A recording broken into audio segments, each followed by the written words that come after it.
morning, everybody, and welcome back to the Anita Bass podcast. My name is Anita Bass, your host, and this episode is proudly brought to you and always will be brought to you by Awake Tours. Yeah.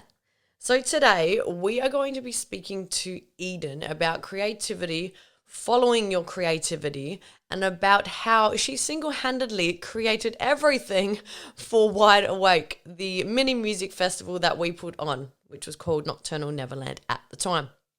So the way that today will go down is I'll briefly explain the concept of Wide Awake, and then we will get Eden on and we will get her version of what it was like to create for the festival, and then see people walk amongst things that she had created, and then also the damage that what not following your creativity may do to you physically and emotionally.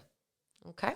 It's very, very exciting. Eden is so good at what she does. She is so amazing and so creative, and she can just have an idea, and in a matter of weeks, it is literally a physical thing in front of you. And to me, that is like rocket science. She's so much more amazing and phenomenal than she will ever know. And even if she got a glimpse of her greatness, she would never let on. So I'm super excited to get her in today. Alrighty, so Wide Awake, at the time it was Nocturnal Neverland. It's going to be rebranded when we do it again, so that's why I say Wide Awake, was an idea that I had, which I didn't even know how to say out loud. So the actual event itself, once executed, what it was a 2-day base event down south from Perth. So we sent out like invitations to people who'd bought the tickets for it, and it was picked up from a secret location of which we sent that to them the day before. And then we got them in buses, of which they didn't know, but security was following the buses in case anyone followed us down. And then we would drive an hour and a half down south to the location. Some of y'all may know the location. Don't say it, whatever. But to the location. So there was old school bunkhouses in the middle of the woods, of which it slept 84 people up top, and we turned it into tent grounds down the bottom. So we had over 100 people or so there. And yeah, so basically it was a 2-day around-the-clock music mini festival with surprises and a magical twist. There were surprises throughout the night. We had like artist type pop-up stuff, art, like it was dope. It was so cool. It was amazing. Everyone was like, we need to do this every weekend. We've never seen anything like it. And it was phenomenal. And it was also phenomenal because there was no reception. I tried to get Wi-Fi down there, but it was so expensive. It was ridiculous. But that was good because everyone was talking and everyone was together and everyone was there for the music. And it was actually just magical. Like, it was amazing. Coming to why we didn't do it again is because that was the reason why I got that first debt. Saw the loan paper the other day and it was negative $36,000 that I had at that time, of which $27,000 was a debt I purposely took to run that event because it was an idea that I wanted to do. And that's not a good way to run a business or do anything. You should never go ahead with something knowing you're going to go in debt if you don't have an out plan for that debt. But I was like, no. And I just did it. But it was dope. And I don't regret it because I met Elvis and I met Camille through that, of which they both changed my lives for the better. And all good came from that. And it was actually amazing. But that's the reason why we haven't done it again, is because I priced it way too cheap because I didn't have self-worth or worth of the business in my brain at the time. So I was like, oh, we need to price it super cheap. And it was like 80 to the max was $100, of which it honestly should have been treated. And in the future, it'll be treated like a tour, but in Perth. So it's hard to justify to people who've never been on tour before, but to those who have, to pay like $350 or so makes sense. Like a normal event, say $50 or $80, but this literally, like, it's a bus down there, an hour and a half. So that's like transfers down south, and we had like security, food, drinks. We were making the stages from scratch. We're paying all the DJs. Every single person who got sent down there was like a travel fee of extra because it was so far. And then there's accommodation for 2 days, and like every single little thing was supplied, of which when I was making the ticket price, I didn't kind of let people know that, which I assume if you had a weekend away to pay a couple $100 is not expensive. But at the time I was like, I need to make it as cheap as possible. But in the future, I'm like, it's a tour, because that's what it was. Like, as accommodation, transfers, everything, like drink on arrival, just everything. And we created everything from scratch.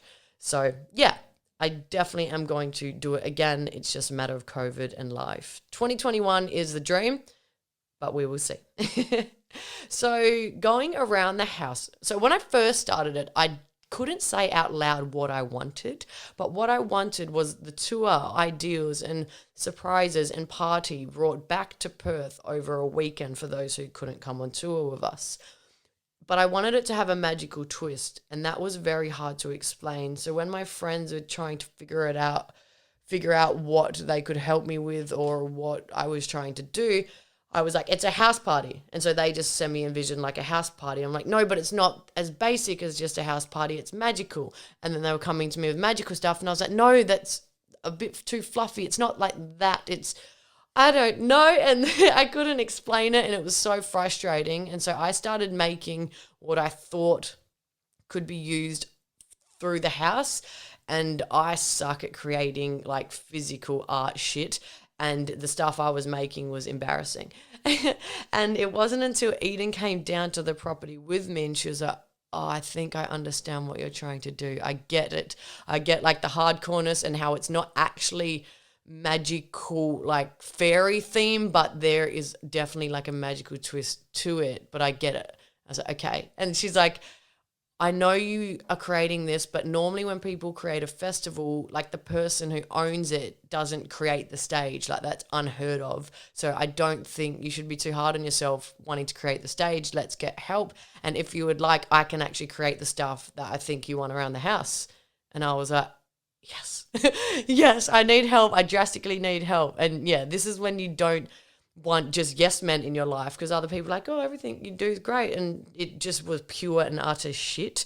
And she was the only person who cared enough about me and it at the time to be like, sat me down, literally was like, you're good at what you're good at, and business and managing all of this shit, like you can do everything else and run it minute to minute, make a Bible, but creating the actual stuff is not where you excel, and we can get help. And I was like, yeah, like thank you so much.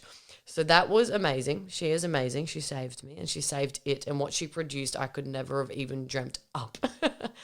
So going around the house, all right, so there were little sections in the house. I wanted it to have the ideals of old school rave scene as well. So it was just a music house for music lovers, but bass music, but magical. So you walk in, you go through the two doors. There's this big arch, like a garden looking arch. Underneath it was a chair. Eden had actually grown a chair. Like she got a chair and took out the back and the bottom and put garden lattice stuff in it, and over months had grown a chair, like grown leaves and flowers and this magical chair, and it was fucking amazing. And next to it was this big frame with this quote on it, which seems trippy as fuck, but it set the scene. It said, one day I woke up and I realized that my mind wasn't mine anymore. I got up and I took off the top of my head and I laid my mind on the floor. Just then a strange sound caused me to turn around and I saw you in flames by the door. My God, said I with my one liquid eye, am I dreaming or am I insane? Crazy. So I actually heard that while going through old rave archives and songs, just trying to find weird, quirky shit to put around the house. And there was this happy hardcore song, it was like, duh, duh, duh, duh, and there was this loop just going around in the back, like, one day, and then I was like, what the fuck is that saying? Like, what is going on? And then like I heard it, and I just wrote down the lyrics as I heard it, and I couldn't find the song anywhere on the internet until I'd listened to it enough, and I got a few more lyrics. And I read out the whole paragraph, and I found in an old rave, like Reddit chat somewhere, somebody had posted it also looking for the song. And I was like, yes. And then I found it like on YouTube, the actual song. And I was like, okay, we need to bring this into the house somehow. And it was just the most random trippy shit, but it set the mood. So you walk in, that's there on an oversized frame with the grown chair and an archway. You walk down, one of the rooms is Bicky Burrow. And Bicky Burrow is just a tripped out, if I'm going to say in street terms, it's just a place for cookers, trippers to chill, I guess. But I had all these weird as fuck, massive psychedelic posters where blue lights would shine on it and it would like light up. And so we had all blue lights around this place. It was this burrow that you go down called Vicky Burrow. And then there was a massive fireplace there and we played jokes around the house. And so we put like fake flames and my mixtape, so like my mixtape is fire, inside Vicky Burrow. And then in the corner, it had the evolution of music. So we had like turntables and vinyls and shit. And then it had a massive poster about how music came about through different parts of the world. So it connected a whole entire map of the world of like probably nearly 1,000 links of how they all influenced each other, like influenced drum and bass and dubstep and how it came about the ages. And then we had the physical like turntables and stuff there. Like that was dope. That was a trip and music room and it was amazing. And then so you go to the next like little area and that is what we call like the beauty parlor. And we had somebody there doing braids and glitter. And then we had all these outfits that you can just go and choose and wear. So it was all just random stuff that we'd find, like magical fairy type stuff. And so that was like the wardrobe and people would open it. And then around the house, there were like books. Eden grew books. Like she got old books and cut it out and then grew gardens out of the books as well. It was dope. And then if you'd go down the hall, there was this just massive thing that everyone could write on and people were just writing messages to each other. To the right of that was the post office where you could write a letter to your sober self. So it was like, dear my future sober self, I'm at Nocturnal Neverland. I just need to let you know that. And then you would post a letter to yourself, of which we would post once the event was over for you to see. And then we read them out and like some were absolutely hilarious. Some were like hell intense and meaningful, but yeah, some were hilarious. And so you go through that and then it was the bathrooms, and the bathrooms we had like refresh stations, everything that they could use for overnight. There were like little things placed on the walls. The toilet paper, I got all Donald Trump toilet paper, so people were wiping themselves with Donald Trump's face. And then we had this massive Nocturnal Neverland sign, so like hoops with Nocturnal, like huge hoops with like individual letters, Nocturnal Neverland, which poor Eden, I couldn't have picked a like smaller name, and that had like flowers and stuff growing out of it. And then there was a kitchen, we had people working in there making food. I spent so much money on food. No one ate food at all, and we had to throw it all in the bin. There was a bar as well, and this is all decked out and all pretty and covered in like flowery stuff. And then all their rooms had different names, like Enchanted Trip, and everything had like stuff to do with music. And then we had little like goodie bags on their beds and stuff. And then inside had a stage, so we had people who came in and actually created a stage. It was like old school type tiki heads either side. This stage was huge with DJ playing inside with like a big arch with vines and stuff behind them. Then you'd go outside, and outside we had an area down the bottom where people could set up their tents. We had made oversized beer pong out of actual like garbage bins, like huge ones that you get in schools, and we'd painted them beer pong colors, like the red cups, and people would be there playing with basketballs. And then there was another stage outside which somebody came and created, and it was like this magical, mythical, fairy thing with a place for the DJ to sit, and then there was like this army type shading from the top of it going over, which created this like pattern on the floor, and then all these lights, and it was sick. Like the whole entire setup, even looking back, like that's why it cost so much money as well. Like we spent every single second, and every little thing was like catered to. I had paid like all the DJs, I paid everyone money. There was around the clock security, there was around the clock ambulance. It was hectic. Like the whole thing was hectic, but so well executed to the point I had a minute by minute schedule. So we had DJs playing, obviously like time appropriate and what we thought. And then at the time when we wanted to break the outside from the inside, we had MCs come in and do a rap battle. And so all the music would like kind of turn off and be like, oh, yeah. And they came in and there was a circle that came around them. And then they literally had an MC rap battle, like pulling the piss out of each other. They were dope. And then we had shots for everyone. And then we did like a massive group photo and gave everyone shots. And then that would transfer the party into the inside. And then we had like the hectic drum and bass and more stuff like come on inside. Then that played, inside played all day and all night. Outside turned off when it got late at night, and then we had a silent disco there. And then, yeah, it was just a full-on party. It was amazing. We had no troubles, no fights, no nothing.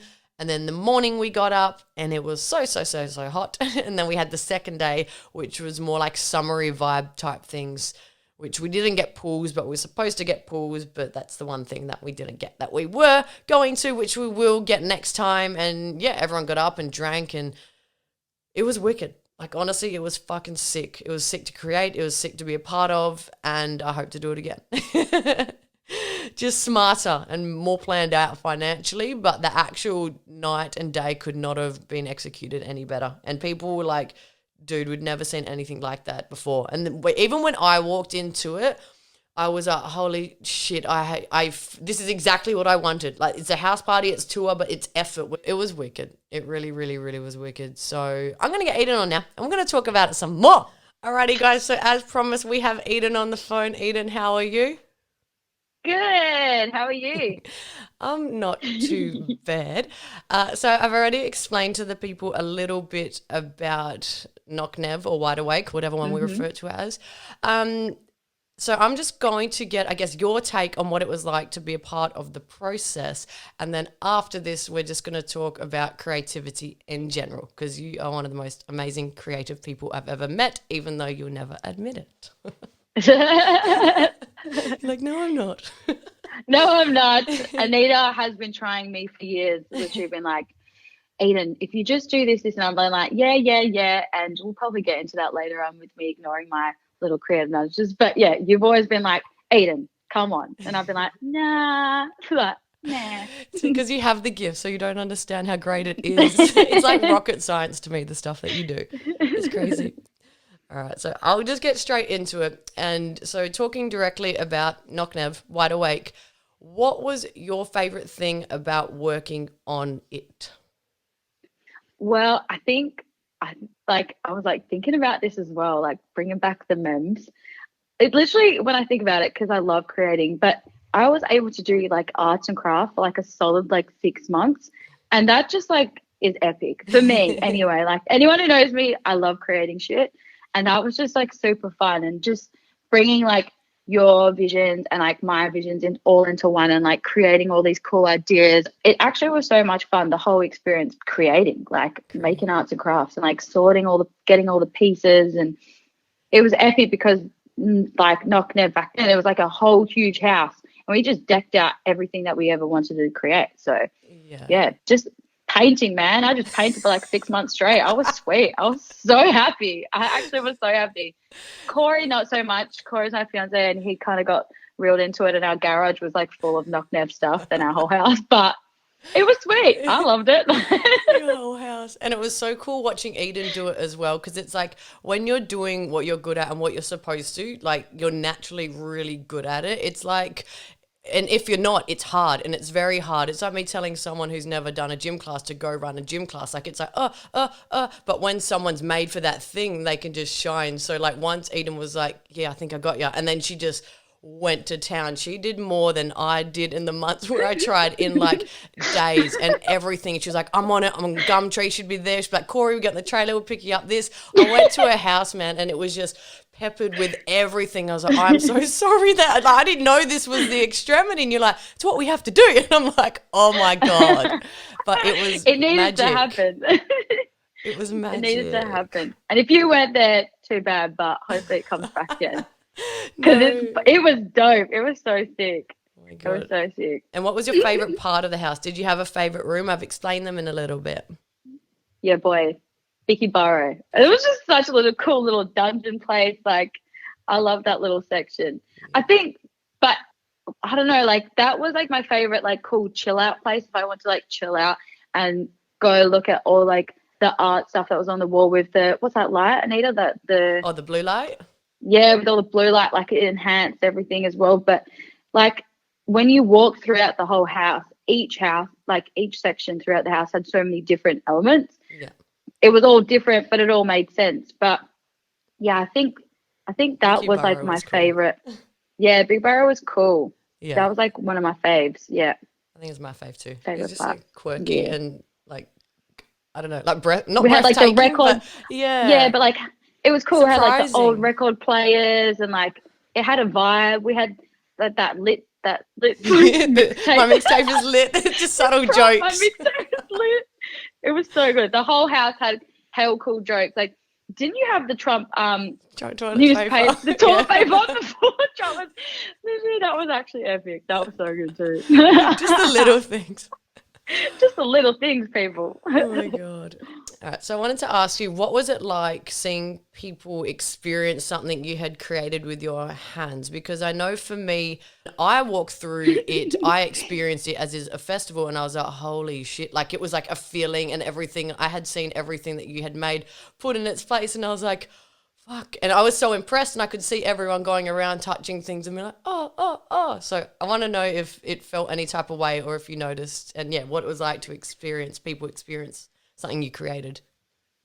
I think like at that time, I was super overwhelmed. Yeah. Had our man, shout out to Adzi, he was like lifesaver on the Nocturnal MVP, but I was super overwhelmed that like it took me like an hour or two to really be like, whoa, like, and take a step back and be like we did it, like done Yeah. it, like checking it all out. But it was, yeah, like you said, like when people would like, you'd stand back and they would walk through like a passage and read some like hell dope stuff out with like all these old cool lyrics and everything that was on there. That was cool to see people's reactions. I think it was just the reactions because, like I said, there were so many different elements within the house, but it was all cohesive with every single room and section. It just all flowed. It was pretty sweet. And I loved the entrance bit as well. Didn't love that when Elvis sat on the chair. Yeah, the chair that Eden grew for months that I explained, Elvis sat down on it, not realizing we had grown a fucking chair and broke it.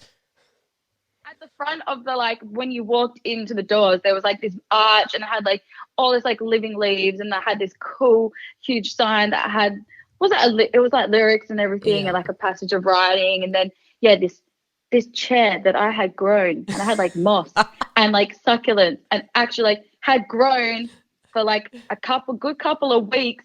And Elvis just like strolled in and was like, dude, I think was Camille taking photos or we're doing artist interviews and making them do their bass face. We'll make him do a bass face and he sat down.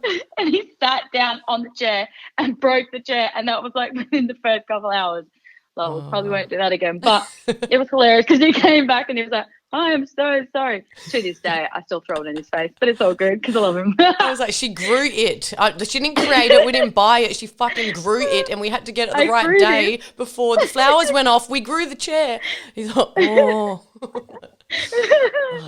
No, it was epic. It was epic. It was dope. And the two things I forgot to mention to the people in my introduction, yeah, there were rave quotes like the one I mentioned at the front of the house. There were around the house, like small ones, just passages. There were old rave posters as well from back in the day and warehouse raves. And then also, epic. Yeah, we had one of our friends, Jolene, who's so creative, look at photos of the artists and do a massive, massive, massive individual portrait of them. But it was just the wackedest, trippiest, most beautiful. Like I'll try and find photos. It was insane. I was like, can you do individual posters? And it was stun. She's magic. She creates some dope art. Like she's fire. She's so good. She's so good. I wanted to know, obviously, to me, art is rocket science. To me, like if you said build a chair, make an art, like make a pot, I don't know how to do that. It would take me a million years. I don't understand it. It's like looking at a building. I don't get it. So I want to know, I want to understand your brain. What is it like to walk through, if I'm like, okay, I want a stage that looks like this, or I want Bicky Burrow to look like this. Can you explain what it feels like to have an idea about a concept in your head, but then to be able to physically create it in front of you? And it was only an idea. Yeah. Is it frustrating, satisfying, motivating? Like, what is the process? Because it's stars to me. I remember, it's like completely off subject, but I remember like you taking me to the venue and was like, I want bunting. Like, remember when you're like, we can just like pepper like bulk bunting. And if anyone doesn't know what bunting is, please go and Google that and imagine that somewhere. And I was like, Anita, we cannot have bunting at this place. Like, I think just I I'm a visual person, and I've always been like a visual person as well. I don't know, it kind of comes quite easily to me. And your strong point is 101 dope other crazy things that I can't do. But you also gave me some guidelines and like visions of what you wanted. And I felt like with both of our communications and bringing both our ideas and our strong points together, I was able to create it. I don't know how it comes in my head. I can just do. I don't know how to explain it. It just happens. Like you could give me shit, and I could put them shits together and it would be beautiful. Like I'm not Literally. sorry to sound like egotistic, but No. like that's my thing. Like it's one of my strong points, like visually. And it doesn't like it helped as well that the venue was like amazing and we were like in this beautiful like is it like a forest? It was like a forest, right? Yeah. It just for months the whole process felt through because it was like creating and sourcing props and then growing props as well at the same time. And I was lucky in a sense as well throughout that whole process that I wasn't working full time, so I didn't have that added stress or pressure in like styling the event plus doing that. But I never recall being super frustrated because that's something that I like doing. Yeah, I did, and I felt fulfilled the whole time while creating like Noctev because that's what brings me joy is creating, and when I do create, I'm that's my most happiest. you're so good at it. Even the little things, like there was a tiny bit of area and Eden's like, we'll have carpets. And I was just like, to me, I'm like, carpets? We're just going to put carpets there. And she's like, yeah, like, don't worry. And then she's showing me photos. And to me, I'm like, I don't get it and I don't understand where that fits. And then it comes and she's got all these like eclectic carpet and things that she's gone and got, and everything just looks like stunning. Like you can just create and look at something and be like, no, I got this. And like the materials, how to put it together, what works. Even like you had a day or two free, you're like, do you want me to make you an outfit? And then she made me up some Tomorrowland outfit to wear. And I'm like, where does this come from in your head? Like you're insane. No. I love it. It makes me so happy. So happy. It's beautiful. And you did it so cost effective as well. And just, I don't know, just everything. Like even the massive Nocturnal Neverland sign, you're like, we'll get hoops and fishing wire and this and I'll paint this. And I was like, what the fuck is going on? To me, I was like, it was so simple, but it worked so well. Lols, Nocnev. I don't know if you mentioned this. It's Nocturnal Neverland. So like I had to hand type Nocturnal, like all those letters, however long that is, like, yeah, Nocnev. That's why we say Nocnev because it's just way too long. It's so long. It's just everything. Like we catered to everything, even like in the kitchen behind where they were standing. There was like, obviously the sink, I made and then that too. Yeah, and then she's like, we can't just have the sinks there. That will take them out of the fairyland. And then she's like, we'll make this. And what even was it? I don't even know. But that was decked out with grass and Nocturnal Neverland as well. Yeah, it was. Oh, it was everything insane. was decked out. Like you would walk even down the steps, and there was stuff on the side of the steps. Even walking towards the toilets, remember there was that big sign where people could come and write. The thing that I loved about Noctev was, one, there was like no phone reception, which was cool because it made people communicate with each other. And because there wasn't 100 and like, how many people were there? Like 100 and I think it was 200 under 110. Yeah, so but like within like 2-3 hours, you've spoken or walked past to everyone, and everyone wanted to be there solely for being there. Like it was like a full community vibe, and it was amazing because then you'd have like that section, remember, it was like write a letter to your future self. Yeah, that bit was cool, and everyone would write stuff, and it was amazing. And everyone had like their rooms written down, and I forgot to mention we had a map as well, like a 3D map of the house, and it had like it had, about that. Yeah, it was a mini version of the actual house with grass and shit, and everyone like knew that their room was Enchanted Trip or Magic Forest. Yeah, their rooms all had different names. Yeah, you came up with the names. That was crazy. There was some that we couldn't include that didn't make it. I was like, there was something. Hence why write a letter to your future self. For legal purposes, we had to change that. Oh, yeah, sober self. I guess. Yeah, it's true. We did change it in the end, didn't we? Yeah. Oh my God. Alrighty. So talking about creativity now, I have watched you come full circle with your creativity. You single-handedly decked out an entire festival, whether you ever admit that or not.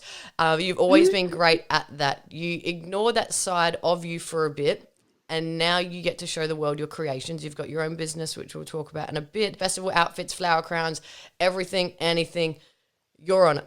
But there was a part there where you, like most other people, thought, I can't make money off something that brings me joy, so I'm going to ignore that because making money is more important. So now we're just going to talk about the danger of not leaning into your creative side. This doesn't necessarily mean giving up your job to do only that, but trying to incorporate it into your everyday life. So can you possibly elaborate on how not leaning into your creativity and doing things that bring you joy for the sake of it, which Knock Nev, by the sounds of it, kind of did, impacted you physically and mentally? I think like in saying that, like if you don't find something that brings you joy, that's cool. You could, that's up to you.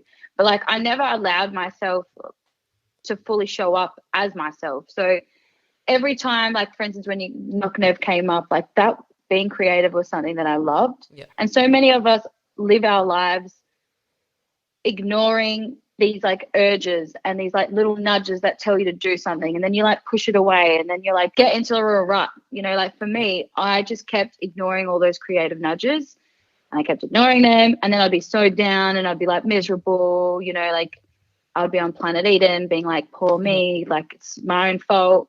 But no one could make myself happy besides myself. And the only way, and for me, like the only way to do that was through creating, like going to the gym didn't really make me happy. Like it's good for like a physical external sense and for like my health reasons. But I was like doing creativity, like making a costume. Oh, like I would go all out.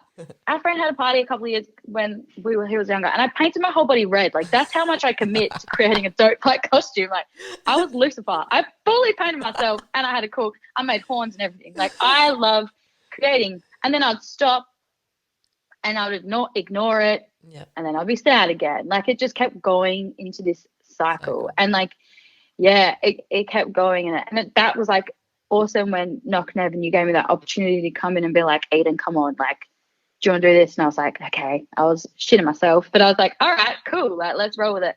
And that was amazing. And that feeling of happiness and that motivation lasted for a while. But then it went away because I stopped doing it again and I felt shit again. And then I like injured my back, and then I had like super like mental problems that I was going through mentally and then like struggling emotionally as well. Then I realized like the more I created, the less shit I felt. And then my back pain started to go away. I started to feel good in myself, and it was just like all this full, it just comes full circle. Just don't ignore those creative nudges, like, or any kind of nudge, like don't ignore it.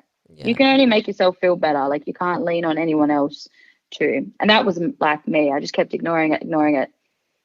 Do it, ignore it, like just over and over again.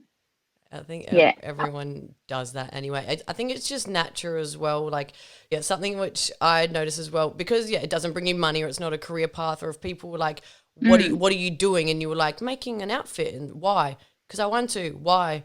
Is someone buying it? No, because I want to. So you're not making money. Yeah. Why are you doing it? And it's like you feel almost like doing stuff for joy is pointless. That ignoring the creative nudges as well, for me, like it can be a number of things. It could be part of your upbringing and just like society as a way as it is as well. Like we don't go to primary school when you're older anymore. That's where you're going and sticking sequins and feathers and doing like pieces of paper, and making macaroni necklaces, with picture frames. And then you ignore all that kind of stuff. And I feel like society puts so much pressure on you as well. And like, just don't ignore it. Just keep doing it. Be a kid. Argue for your, like, what I felt like this quote always like stuck for me, especially like when I was younger. Like, argue for your limitations and you get to keep them, because that's pretty much it. Like, if you keep arguing with yourself with those limitations, you got to keep them. Yeah. Keep doing you, like, and do something better for yourself. Like, money doesn't, not about money. I don't know. Money. No, it's very true. Nah. And something you said there as well is you just kept coming back to it, and almost, as if it was teaching you a lesson.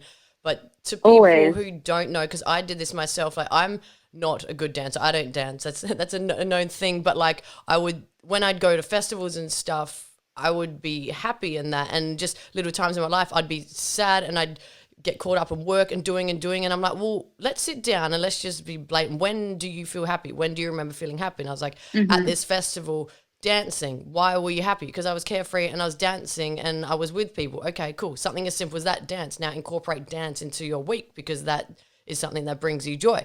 Like, so sit down and think about the times where you were just happy with, like, and you feel like you can't just play for play's sake. But even if that just means going out for a walk and jumping or smiling or going on the swings or something, which seems so dumb, just think of what makes you feel free and happy and a kid. And I know dancing is something for Eden as well. Yeah, it's like a kid mentality. Like, we literally go through life and we do all these things, and then all of a sudden we kind of grow up and we stop everything. Like, unless you're surrounded by people who are creatives and you've got that influence in your life all the time, then you'll probably keep rolling with it. But majority of like people in our world, like, we stop it. And it's so weird. Like, don't stop, people. Just like go back to that childlike, enjoy it. Enjoy all the little niddly things. And half of the shit is free too. Like, literally going out for a walk, people don't do it. I think it's also a judgment thing as well, because say with me, because I can't dance, I stopped dancing because when I go to a dance class, I wouldn't be able to keep up. And then I realized I like dancing for the sake of moving. I like moving. I like dancing. But when it then came to being an adult and everyone thinking that you have to fit in, I hated dancing because I couldn't dance on the level that was expected from society. So then it took it away. So you don't necessarily have to be the best. And even when I went to Thailand, we did like a drawing meditation thing, and she was like, just make it as fucking ugly as you can, because the second you start drawing for the sake of making a good painting is the second where you get in your head. Is set. Exactly. And right. If it's less than, you don't get joy. If it's more than and someone tells you you're good at it, then the next time you go to do it, you're looking for that praise to say you're good at it, and that takes away the reason why you ever wanted to do it. So it's like, just do for do's sake as well. Yeah. Exactly. I done exactly the same thing with danced my whole life, like for years when I was younger. And then I stopped and I was like, well, if I'm not going to pursue this professionally and I'm not going to make money, then why should I continue? So I stopped. And then now I'm 28 and I'm starting to dance again. I'm like, geez, I forgot. Wow, that makes me feel good. Like, Jesus, like, it's so simple. It feels good to move. And so I think simple. You semi-answered this anyway, but my next question was, why do you think we don't lean into our creative side and we tend to ignore which makes us happy and focus more on other stuff at the expense of our soul? I think, like, in life, people are either like driven by like pressure or pleasure.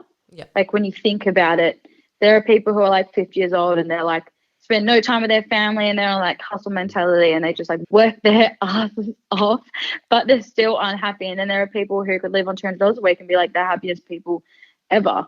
You know, there's so much like distraction in this world, and like technology is there. So why would anyone want to go to down to the art store and get themselves some like watercolor paint and just like do something to make themselves feel good in another instance? But with like COVID, I know like it was obviously, it's not great in the sense, but it's also good for the earth reset. But what I liked about COVID, if I'm thinking about a positive thing, my feed started blowing up with people creating. Like, that was amazing. Like, people were making pasta, people started sewing, doing little art projects, like learning new things, like learning how to dance. Like, it was so cool that people started to reach for stuff that they didn't need to go, or they couldn't really go externally to make themselves feel better.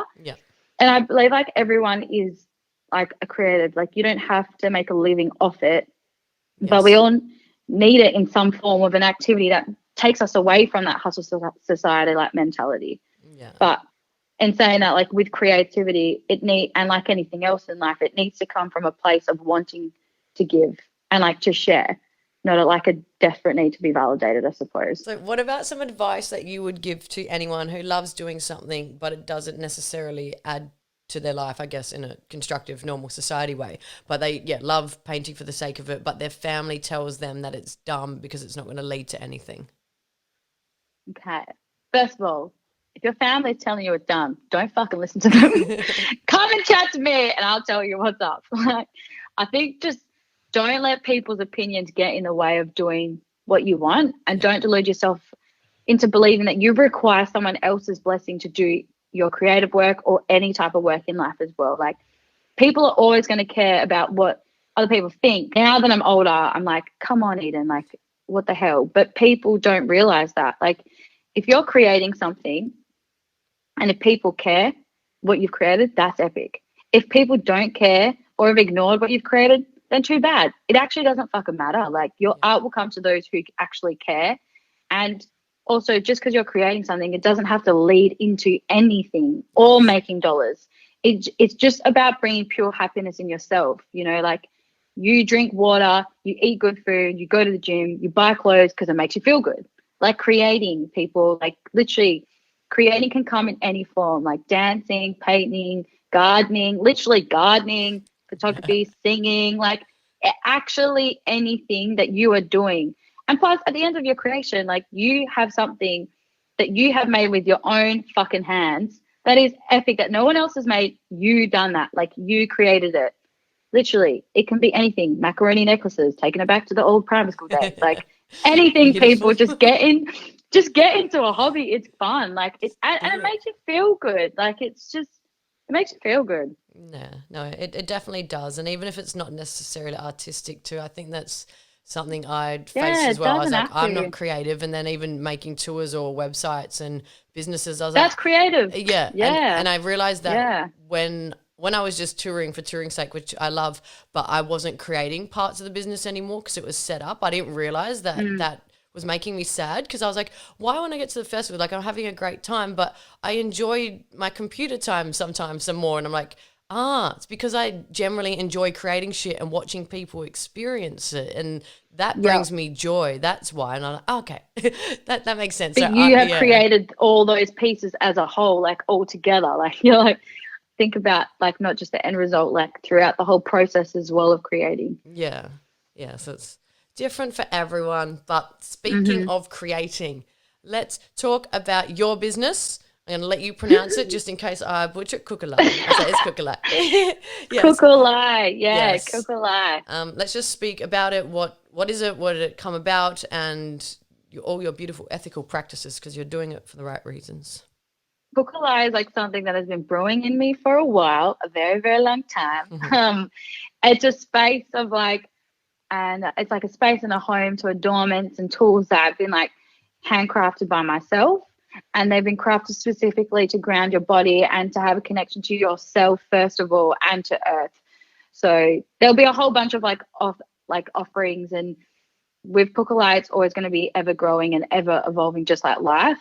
So there'll be a whole bunch of different things going. I'll be making like smudge sticks, bowls, like oils, like you can breathe in and it makes you feel good. Like just it's connection for yourself. I think that's what it is, because through my personal growth journey, like I've realized like all these things mean so much and are an enhancement to my personal growth. And I hope that me creating stuff like this, that people can also use those tools to ground themselves as well. But there's so many little different exciting things that are way in my brain and in the future of Kukulai. So come and join in on all the fun. I'm so super excited. No, it is. It's amazing. And like, I know what Aiden does, but I think I don't get a grasp ever. And say like her page is all pretty and flowers and shit, and then she sends a Snapchat of her with this mask on with a fucking cement mixer and shit, like with all these fumes or whatever. And I was just like, bro, this girl's actually like in the depths of a workshop right now. I'm like, what is this? Oh yeah, my concrete pots. I've been making concrete pots and painting with pigments. Lol, everyone's wearing the mask for COVID, and here I am like actually using them for like making them little fun things. You're actually I love it. And going to Bunnings and getting all like, and so much goes into it as well. And so much. I guess, well, maybe speak for like a little bit about what your ethical, about your want for local products, or I think you were telling me about like the Australian bush products. Yeah, I really like throughout the whole process. I think that's why I've got so many ideas, but I don't want to go and jump and put all this stuff out there that doesn't really mean too much and be like kind of like other brands. I'm sourcing everything for my stuff, like for Kukulai, is all like from Australia, and I've always been something that I always want to connect to Australia. Like if I have to outsource from outside, which so far so good, I haven't, which is great. But yeah, just using products and like connecting to earth. So I believe herbs and nature is like medicine. So essential oils they are also come from the earth, and I'll be making teas and all that kind of fun little blends. And yeah, food is medicine, people. and connecting to the earth. Also smudge sticks, like using particular trees and playing with stuff that grow in like our own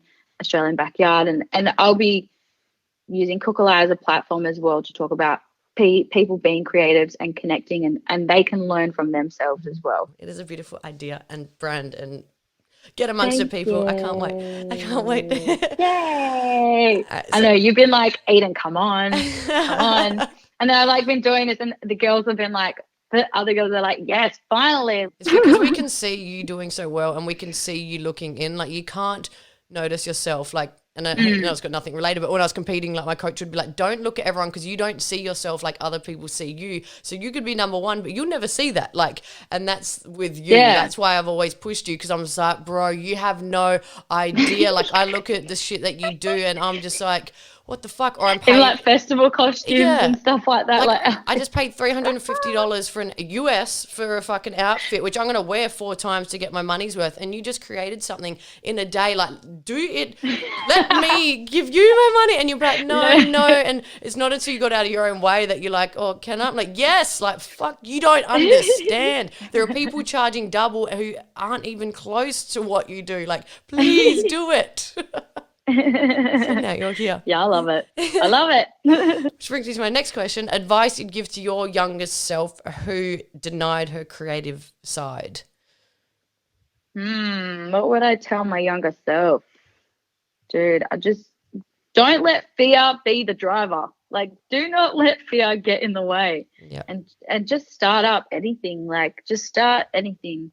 Yeah, just do the shit that makes you feel good. Yeah, do the shit that makes you feel good and just don't stop, I suppose. Like, like me with that dancing stuff, like I stopped dancing for years and that was dumb. Like, I love dancing, you know, like that was so silly. Like, why did I do that? I don't know why. Like, you know, yeah, don't let fear be the driver. Like, I've tried to start up things before and fear gets in the way and comparison and everything, but yeah, you don't have to do everything. And also don't focus on the mindset of, if this doesn't bring me money, I can't do it. Yeah. Very good point. Very good point. Yeah. Because that'll stop 98% of shit you, that makes you joy. Everyone. Yeah. Yeah. Really, like, you can run a business and everything. And some people are like, oh, they're on that hustle mentality because that's what we've been brought up to do. But to be honest, like, just do it for the joy of it. Yeah. Like, that's what life is about. Like, be happy. That's why people go traveling. You travel for the fun and the joy. Like, why not do other things in your life and incorporate that for the joy, you know? Yeah, exactly. And ironically, my peoples, when you start doing stuff that you do just for joy, you naturally are the better and the best at it because it's what you should be doing. And ironically, you actually get paid for it in the end. Like, and I've even, like, Eden stuff now is selling before it's even created. Like, she's got people ordering. And you started doing it just to do it because you felt in your soul that you should do it. And ironically, you're so good at it because it's what you should be doing to the point where you're going to get paid. So it's when you stop thinking about money and you do what you're supposed to do, you're better than everyone at it and you get paid. It's this big catch-22 thingy that just goes around, but... No, goes around and you just don't think it. You're like halfway there and you're like, nah, I'm just going to sit back down. Like, there's no way I could get paid for good. I think it's like, I don't even know if jobs equal pain in the minds of, well, to me it did. Like, everyone hates their job. So a job is sitting in admin and typing, and there's no way I could actually get up and froth my job and get paid for it. But it's like, I think I can. No way. And then you like do it and you're like, oh, this is what people talk about when. Yeah. You're like, what? The sweet spot. Yeah. I can do this and feel good at the same time. Like, what do you mean? No way. I love Monday. So a couple questions I'm going to ask you now, completely flipped. You mentioned the word travel, so I'm rolling with it. It is me. Why do you think travel is important, and what do you feel you gained from your couple trips overseas? Growth. More than a couple. Like, 100% growth. I feel like when you travel, you step out of your comfort zone and you experience so many different things, like literally sounds, smells, emotions, people that you have never encountered before. Like, it just takes you out. You could even be the most like introvert, shy person, and you go travel and you can completely change in yourself because you've been on your own, by yourself with other things. Like, you're stepping out of your comfort zones. And I love it because it also gives you, for me as well, it gives me so many other ideas of like, and possibilities of like what I could do with my life. Yeah. I get super inspired, and you meet other people. Meeting other people is the best. Like, Yeah. you can have a conversation with someone and they could be doing the craziest thing and you're like, what the hell? Or like you could have a conversation like here in prep, I probably would have never spoken to that person. And then I go Yeah. travel and I talk to that person. I'm like, man, you're fucking cool as shit. Like, let's be friends. Yeah. And I love that the most about it because you go all over for different cultures and I like that. Yeah. That's my fave. No, it is. And you just meet so many people and just conversations, and everyone's in the holiday mood, and you meet so many people from different cultures, religions and shit, and hearing their stories and their outlook on life, and you're like, wow, where I live is small. It's my little bubble, isn't it? So it is a little bubble, but it's so cool.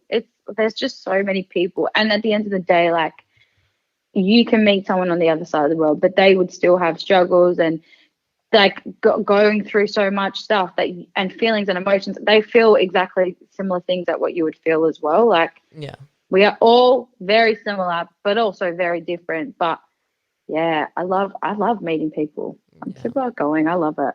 Oh, and music. I mean, music festivals can't. I get way too excited.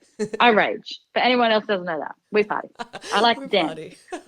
We rage. We love to dance. It's actually the best thing ever. Yeah, I love and communicate. Oh, and one cool thing. Another cool thing is best rave experience ever. That was in my head. I was like, we're talking about music with people that don't speak your language.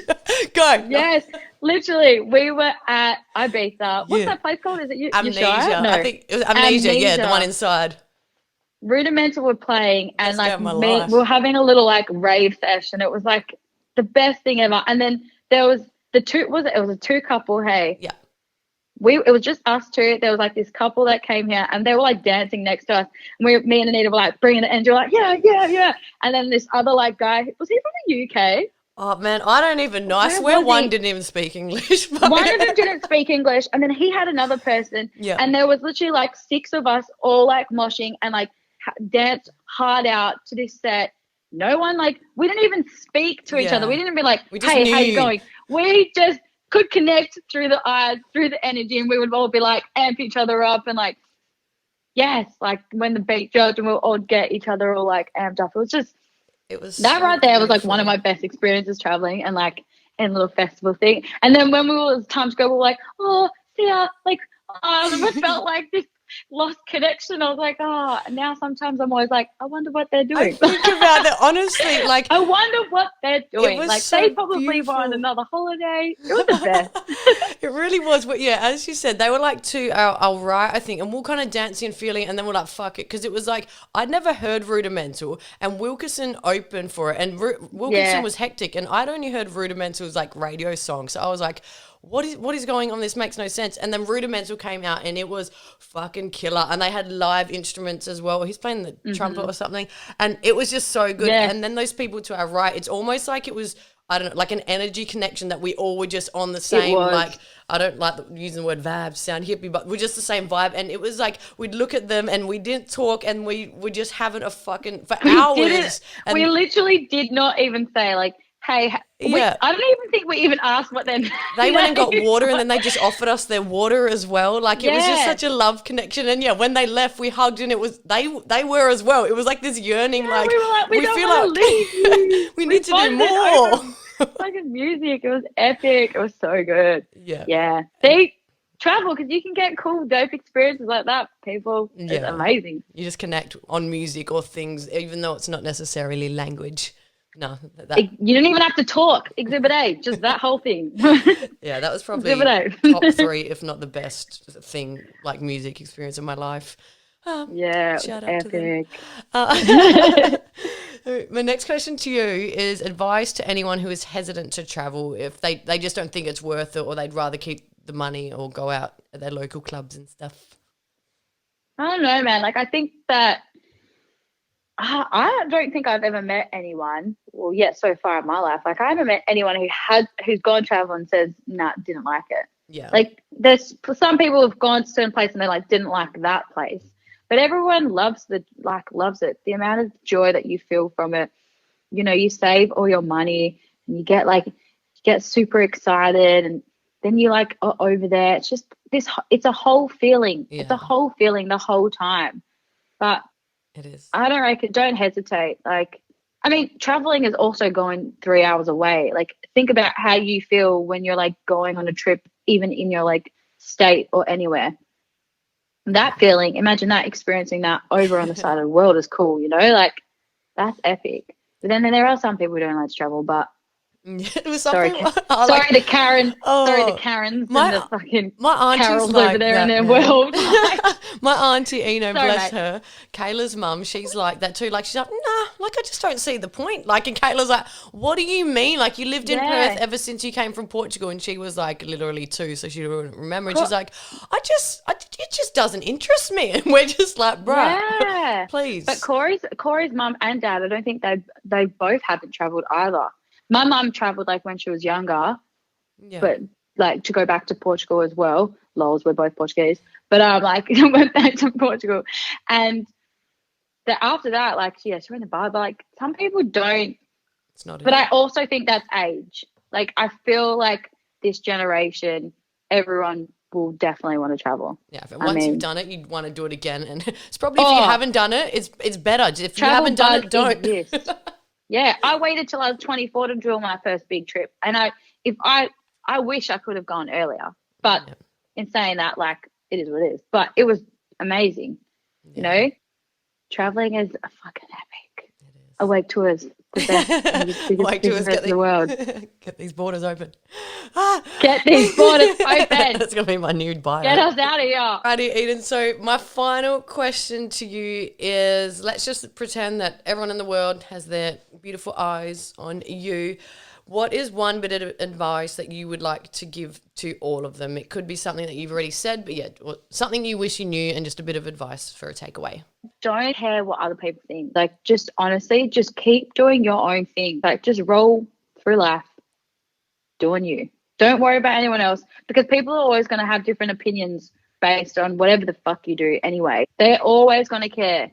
But that's fine. Let them waste their energy and their time on like their opinions, because you can love your opinions about yourself.